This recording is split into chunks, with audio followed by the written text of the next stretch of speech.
මේ වීඩියෝ එකේදී අපි බලමු කොහොමද අපි හදාගත්ත AWS T2 micro instance එකට access වෙන්නේ කියලා. ඉතින් එහෙම access වුණාට පස්සේ අපිට පුළුවන් වෙනවා අපේ Go CMS එක හදාගන්න ඕන විදිහට අපේ web server එක සම්පූර්ණයෙන්ම config කරගන්න. ඉතින් මේකෙදී ඔයාලට කරන්න තියෙන එකම එක දෙයයි මම අවශ්‍ය කරන ඔක්කොම Linux commands ටික ඔයාලට දීලා තියෙනවා. ඒ commands ටික එකින් එක copy paste කරලා මම කියලා තියෙන තැන්වල අවශ්‍ය විදිහට වීඩියෝ එකෙත් පෙන්නනවානේ. අවශ්‍ය තැන් ටික වෙනස් කරගෙන ඔයාලට අවශ්‍ය දේවල් ටික දාලා හදාන යන විතරයි ඔයාලට තියෙන්නේ. ඔයාලට වෙනම ලොකුවට ලර්නින් කර්ව් එකක් එතකොට නැහැ. පස්සේ ඔයාලට ෆැමිලි වුණාට පස්සේ ඇඩිෂනල් දේවල් ඔයාලටම ඉන්ටර්නෙට් එක පාවිච්චි කරලා හොයලා ඉගෙන ගන්න පුළුවන්. හරි. අපි එහෙනම් සර්වර් එකට ඇක්සස් වෙමු. මේකෙදි මම පාවිච්චි කරන වෙබ් කන්සෝල් එක. එහෙම නැත්නම් AWS එක ඇතුළේම ලොග් වෙන මෙතඩ් එක. මොකද ඒකට හේතුව මේ වීඩියෝ එක බලන ඕනම කෙනෙක්ට ලේසියෙන්ම ඇක්සස් වෙන්න පුළුවන් ක්‍රමය තමයි වෙබ් කන්සෝල් එක. ඊට අමතරව ඔයාලට පුටි පාවිච්චි කරන්න පුළුවන්. එහෙම නැත්නම් Mac usersලාට Linux usersලාට ටර්මිනල් එක use කරලා access වෙන්නත් පුළුවන්. හරි. අපිට පුළුවන් වෙබ් කන්සෝල් එක use කරන්න. මම මේකෙදි instant ID එක උඩ ක්ලික් කරනවා මේ විදිහට. ඊට පස්සේ මේ විදිහට instant එකේ සම්පූර්ණ detail ඔක්කොම මට බලා ගන්න පුළුවන්. ඊට පස්සේ මේකේ තියෙනවා connect කියලා එකක්. මෙන්න මේ connect කියන එක උඩට දානවා. එනවාම ආවට පස්සේ මෙතනදී පුළුවන් instant එකේ connect වෙන්න. මෙතන username එක තියෙන by default Ubuntu කියලා ඒ තියෙන විදිහටම දීලා මෙතනින් connect කියන එක දෙන්න. එතකොට මේ විදිහට අලුතෙන් ඔයාලට බලා ගන්න පුළුවන් ඔයාලගේ web browser එකේ අලුත් tab එකක් load වෙනවා. මෙන්න මේ විදිහට. මේ පැත්තට දාන්න. එතන මෙතනදී ඔයාලගේ public IP එක, ඒ වගේම private IP එක බලා ගන්නත් පුළුවන්. මේ විදිහට ඔයාලට log වුණාට පස්සේ බලා ගන්න පුළුවන් ඔයාලගේ web server එකේ statistics ටික එහෙම ඔක්කොම මෙතන Ubuntu 2022 version එකේ තියෙන version එක තියෙනවා. ඊට පස්සේ මෙතන system එකේ load එක, memory usage එක කොච්චරද කියලා තියෙනවා මෙතන. අපිට දීලා තියෙන 1GB එකෙන් මේ වෙනකොටත් 120ක් use වෙනවා. එතකොට අපි දීලා තියෙන අපිට හම්බුන hard disk drive එකෙන් 105ක් මේ විදිහට use කරනවා. ඊට අමතරව මෙතන processors 95ක් use වෙනවා. තියෙනවා ඒ දේවල් ටික බලා ගන්න පුළුවන්. ඉතින් මෙතන විස්තර ටික තියෙනවා. හරි. මුලින්ම අපි log වෙලා ඉන්න මෙන්න මේ විදිහට තමයි අපේ username එක තියෙන්නේ. Ubuntu@ අපේ IP address එක තියෙනවා මෙන්න මේ විදිහට. මේ ඇවිල්ලා අපේ private IP address එක තියෙන මේ තියෙන්නේ. මෙතන තියෙන address එක තමයි මෙතන මේ පෙන්නන්නේ. හරි. අපි commands වලින් බලමු එකින් එක කොහොමද මේක කරගෙන යන්නේ කියලා. ඉතින් මේ විදිහට මම commands ටික ඔක්කොම හදාගෙන තියෙනවා. මේ commands ටික ඔයාලටත් වීඩියෝ එකේ description එකේ තියෙන link එකෙන් ගිහිල්ලා download කරගන්න පුළුවන්. හරි. මුලින්ම අපි කරන්න ඕනේ මේකෙදි sudo su කියන එක ගහලා අපේ root user ට change වෙන්න ඕනේ. මොකද නැත්නම් අපිට අලුතෙන් usersලා create කරන්න දෙන්නේ නැහැ. මම මේ විදිහට sudo su කියන එක ගහපු ගමන් copy paste එකක් දාපු ගමන් මේ විදිහට root කියලා change වෙනවා. ඒකට ඔයාලට පේනවා ඇති Ubuntu කියන user ට වෙනම home folder එක ඇතුලේ වෙනම folder එකක් create වෙලා තියෙනවා. හරි දැන් අපි root එකේ ඉන්නේ.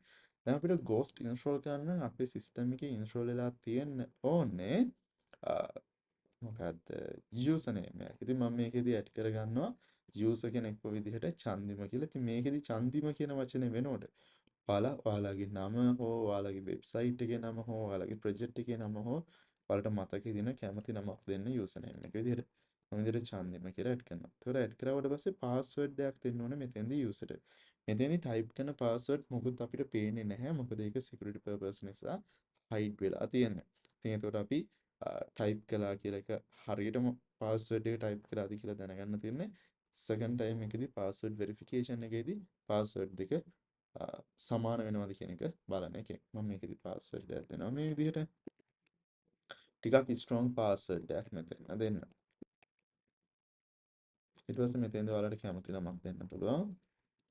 එහෙම නැත්නම් දෙන්න නැතුව මේ දේවල් නිකම්ම keyboard එකේ enter එක press කරපුවම පල්ලට යන්න පුළුවන්. අන්තිමේදී මේ දේවල් ටික ඔක්කොම correct කියලා keyboard එකේ Y අකුර press කරලා ඊට පස්සේ enter එකක් දෙන්න.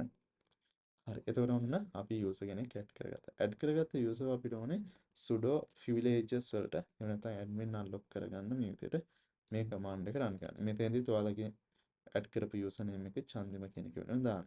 ඊට පස්සේ අපි su චන්දිම කියලා දාපුවම අපිට පුළුවන් ඒ user ගේ account එකට යන්න. එතකොට ඔයාලට පේනවා ඇති අපි මුලින්ම log එකේ තිබි Ubuntu කියලා දැන් මෙතෙන්දි චන්දිම කියලා තමයි තියෙන්නේ.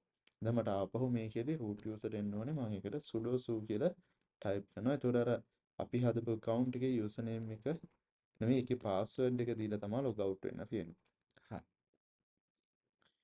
ඊට පස්සේ අපි sudo apt get update කියන එක දෙනවා. එතකොට අපි advanced package manager එකට කියනවා ඔක්කොම තියෙන updates ටික ගන්න කියලා. මේකෙදි updates ටික දෙන්නේ upgrades ටික නෙමෙයි. එතකොට මේ විදිහට තියෙන security patches මේ දේවල් වල updates ටික ගන්නවා. හරි. ඊට පස්සේ අපි common softwares common packages මොන හරි තියෙනවා නම් install කරගන්න කියනවා. ඒතර ඔක්කොම install වෙලා තියෙන්නේ. ඒතර මෙතනදී පේනවා ඇති ඔයාලට packages 49ක් upgrade කරලා නැහැ කියලා. අපි ඊට පස්සේ shift කියන extension එක install කරගන්න ඕනේ. y එක දෙන්න. ඊට පස්සේ යන්න. මේක install වෙද්දී එක එක වෙලාවට එක එක දේවල් අහනවා y දෙන්න ඕනේ, x දෙන්න ඕනේ, එක එක දේවල් තියෙනවා. හරි. ඊට පස්සේ අපි NGINX එක install කරගන්න ඕනේ. NGINX. හරි. මෙන්න මේ විදිහට අපිට NGINX එක install කරගන්න පුළුවන්.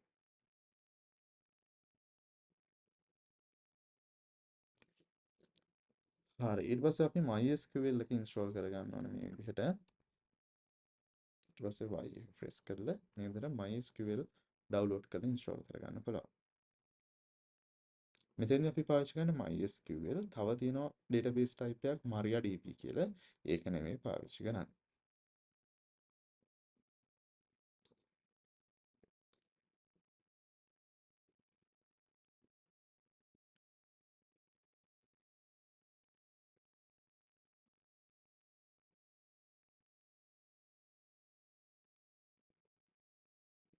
හරි. MySQL එකත් install වුණා. දැන් අපි MySQL වලට first time log වෙනකොට විතරක් මෙන්න මේ විදිහට MySQL u root කියන එක දීලා log වෙනවා. එතකොට කිසිම issue එකක් නැතුව අපිට log වෙන්න පුළුවන්. log වෙලා අපි දැන් MySQL කියන application එකේ CLI version කියව නැත්නම් command line interface එකේ ඉන්නේ කියන එක බලා ගන්න පුළුවන්. මෙතන ඉස්සරහින් දැන් තියෙන අර අපි තිබ්බ root කියන එක වෙනකොට MySQL කියලා. දැන් අපි MySQL වල තියෙනවා root user කියලා. ඒකෙත් ආය root user කෙනෙක් ඉන්නවා. මෙන්න මේ root user by default password එකක් නැතුව blank තියෙන්නේ. අපි ඒ root user password එකක් දෙන්න ඕනේ. ඉතින් අපි ඒක නිසා මේ විදිහට alt user root localhost identify with cache in SHA-2 password කියන එක දීලා මෙන්න මෙතන මේ quotation දෙක ඇතුලේ ඔයාලට password එක දෙන්න ඕනේ. මේක එක single line එකට තියෙන command එකක් මෙන්න මේ විදිහට. මෙන්න මෙතන password එක ඔයාලා change කරගන්න ඕනේ ටිකක් ලොකු password එකක්. මම මේ randomly generate කරන දෙන password එක තියෙන. මේකේ password එක මැදට වැරදිලාවත් මෙන්න මේ විදිහට තියෙන quotation mark එක හෝ එහෙම නැත්නම් single quotation හෝ double quotations දාන්න එපා. එහෙම වුණොත් password එක එතනින් එහාට ගන්නෙ නැහැ. ඔයාලට වැරදීමකින් හරි වැදුනොත් පොඩක් issue එකක් වෙනවා. ඒ දෙක avoid කරන්න random generate කරනකොට. මම මේකම මේ විදිහට copy paste කරගන්නවා මේ පැත්තට. ඒතර ඔක්කොම ඕකේ නම් query okay කියලා තියෙනවා. zero rows affected කියලා තියෙනවා. ඊට පස්සේ අපිට පුළුවන් මෙතනදී privileges ටික ඔක්කොම flush කරලා දාන්න මේ විදිහට flush privileges කියලා දාලා ඊට පස්සේ අපිට පුළුවන් MySQL වලින් log out වෙන්න මේ විදිහට. ඒකට bye කියලා වැටෙනවා. ඊට පස්සේ අපි තව අවස්ථාවකදී MySQL log වෙනකොට මෙන්න මෙතන root කියන එකට ඉස්සරහින් parameter එකක් දෙන්න ඕනේ password කියන එකට. දැන් නිකන් එහෙම නොදුන්නොත් මේ විදිහට කියනවා error කියලා එකක් කියනවා access denied for user root localhost using password no කියන එක. ඉතින් එතකොට අපි හැම වෙලාවෙම මෙන්න මේක තමයි පාවිච්චි කරන්න ඕනේ first time එකෙන් පස්සේ. p කියන එක දෙන්න ඕනේ ඊට පස්සේ password එක අපි type කරන්න ඕනේ. ඉතින් enter password. ඒ password එක කියන්නේ අපි මෙන්න මෙතන දීපු password එක. මේ password එක අතිශය වැදගත් වෙනවා අපිට ඉස්සරහට Ghost CMS එක install කරනකොට. හරි. දැන් අපි මෙතන exit කරමු.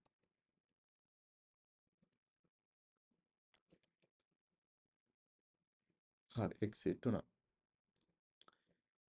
ඕකේ. අපිට ඊට පස්සේ තියෙනවා Ghost CMS එකට කලින් මෙතන මේ MySQL එක secure කරන්න ඕනේ. මේකේ default එන දේවල්. ඒකට අපි use කරන මේ command එක sudo mysql secure installation කියන එක.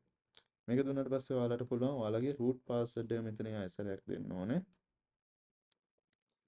root password එක කියන්නේ අපි MySQL වලට දාපු root password එක තමයි දෙන්න ඕනේ. හරි. ඊට පස්සේ මෙතෙන්දි මුකුත් දෙන්න ඕනේ නැහැ. ඔයාලා enter කරන්න. මේකෙත් මුකුත් කරන්න ඕනේ නැහැ. enter කරන්න keyboard එකේ. ඊට පස්සේ මෙතෙන්දි remove anonymous users කියන එක y කියන එක දීලා remove කරලා දාන්න. remote login කියන එකත් remove කරලා දාන්න. ඊට අමතරව test database ටිකත් remove කරලා දාන්න. privileges tables ටික reload කරන්න ඕනේ කියන එකත් y කියලා type කරලා enter කරන්න. all done කියලා ආවා. එතකොට දැන් අපි ඔන්න සර්වර් එකේ සෑහෙන දේවල් ටිකක් හරි. හරිද? ඒතර මං හිතන්නේ උඩට ගිහින් බැලුවොත් අපි මොන හරි මිසින් දෙයක් තිබ්බොත් අපිට ඉස්සරහට බලා ගන්න පුළුවන්. මම මේකේ හිතන විදිහට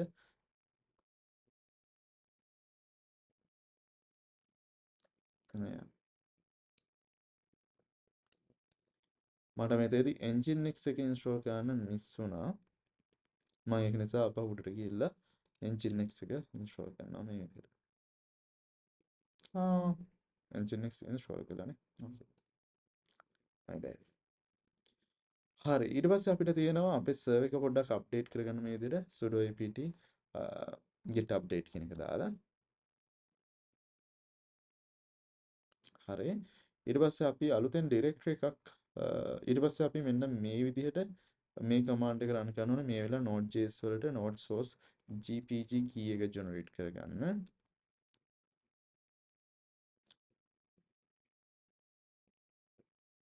හරි ඊට පස්සේ අපි අලුතෙන් ඩිරෙක්ටරි එකක් ක්‍රියේට් කරනවා මේ විදිහට key rings වලට. ඊට පස්සේ මෙන්න මේ සම්පූර්ණ කමාන්ඩ් එකම අපි දාන්න ඕනේ curl එකෙන් මෙන්න මේ node.js package එක download කරගන්න කියලා. ඉතින් මේකත් හරි ඔහම ඊට පස්සේ අපි මෙන්න මේ entire command එක මේ විදිහට copy කරලා rep එකක් අලුතෙන් create කරගන්න ඕනේ මෙන්න මේ විදිහට. හරි ඒකත් හරි ඊට පස්සේ අපිට පුළුවන් මෙතනදී above get update and install කියන එක දෙන්න. get update කියන එක දීපුවම මේ විදිහට update වෙනවා. ඊට පස්සේ මෙතනදී ඔයාලට බලා ගන්න පුළුවන් node.js package එක repo එක add වෙලා තියෙනවා මෙතන. ඊට පස්සේ අපිට පුළුවන් මෙතනදී sudo apt get install node.js කියන එක දීලා y කියන එකෙන් ඔක්කොම agree වෙලා මේ විදිහට install කරගන්න node.js. node.js වලින් තමයි අපේ සම්පූර්ණ application එකම run වෙන්නේ.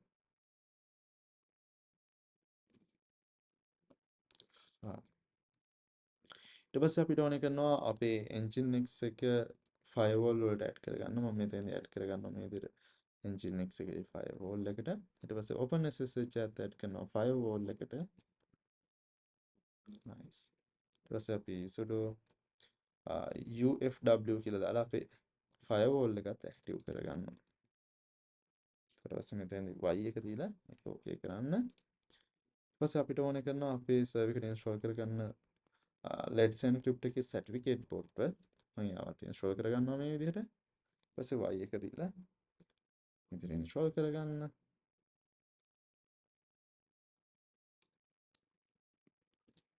ඊට පස්සේ අපිට පුළුවන් NGINX වල status එක බලන්න මෙන්න මේ විදිහට. ඒතර NGINX එකේ status එක ඔක්කොම ඕකේ නම් configurations වල issue එකක් නැත්නම් test is successful කියනවා. හැබැයි මතක තියාගන්න ඕනේ මේ NGINX T කියන එක වැද කරන්නේ root user එක විතරයි. අපි normal create කරපු user කෙනෙක්ගේ ඇතුලේ ඉඳලා use කරවුවොත් error එකක් එනවා.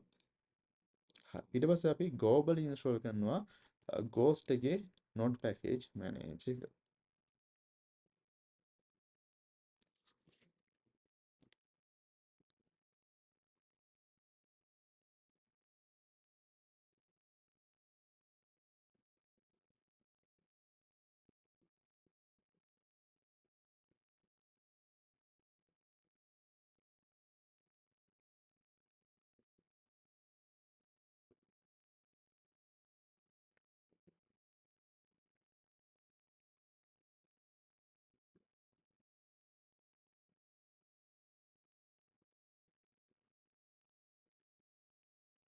හරි ඊට පස්සේ මෙන්න මේ විදිහට අපිට බලා ගන්න පුළුවන් node package manager එකත් ඔක්කොම install වුණා. ඊට පස්සේ අපිට තියෙන්නේ අපේ system එක ආපහු සැරයක් update කරගන්න sudo apt මේක ඔයාලට usually මේ command එක දාගන්න ඕනේ.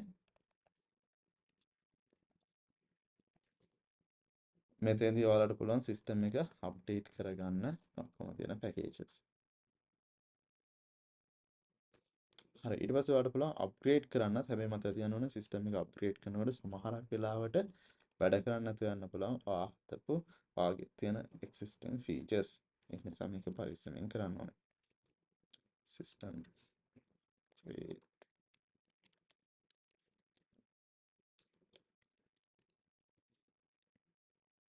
ඊට පස්සේ මෙතනදී අපි y එක දීලා තියෙන අප්ග්‍රේඩ් ෆයිල්ස් ටික ඩවුන්ලෝඩ් කරගන්න කියමු.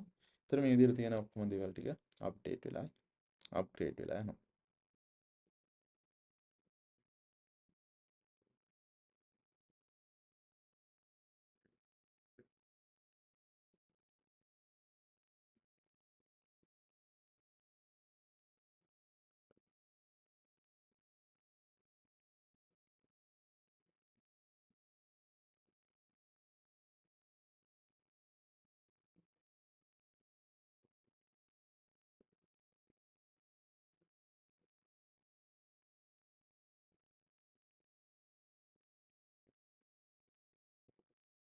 ඊට පස්සේ මෙන්න මේ විදිහට එකක් එවි. මේකෙදි ඔයාලා මොකුත් කරන්න ඕනේ නැහැ. කීබෝඩ් එකේ ටැබ් එක ඔබන්න.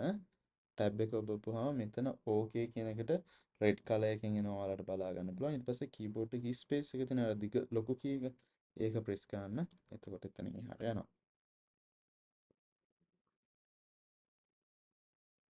හරි. all OK. එතකොට දැන් සර්විසස් ඔක්කොම වැඩ කරනවා කියලා තියෙනවා. අපිට පුළුවන් දැන් මේ public IP කියන එක ලෝඩ් කරලා බලන්න මෙන්න මේ විදිහට. මේක සිලෙක්ට් කරගන්න. සිලෙක්ට් කරගත්තට පස්සේ ඔයාලට පුළුවන් ගෙනල්ලා copy paste කරගන්න browser එකේ. එතකොට මෙන්න මේ විදිහට welcome to NGINX කියලා තියෙනවා. මේ welcome to NGINX කියලා තියෙන්නේ අපේ server එකේ NGINX වල welcome page එක. දැන් server එක ඔක්කොම fully හදලා තියෙන්නේ. අපිට දැන් මේකේ තියෙන්නේ අපි domain name එක කරගෙන ඒ domain name එක මේ server එකට point කරලා ඊට පස්සේ ඒ domain එක පාවිච්චි කරලා මේ server එක ඇතුළට Go CMS එක install කරන්න විතරයි තියෙන්නේ. අපි ඒ ටික ඊළඟ වීඩියෝස් වලදී බලමු.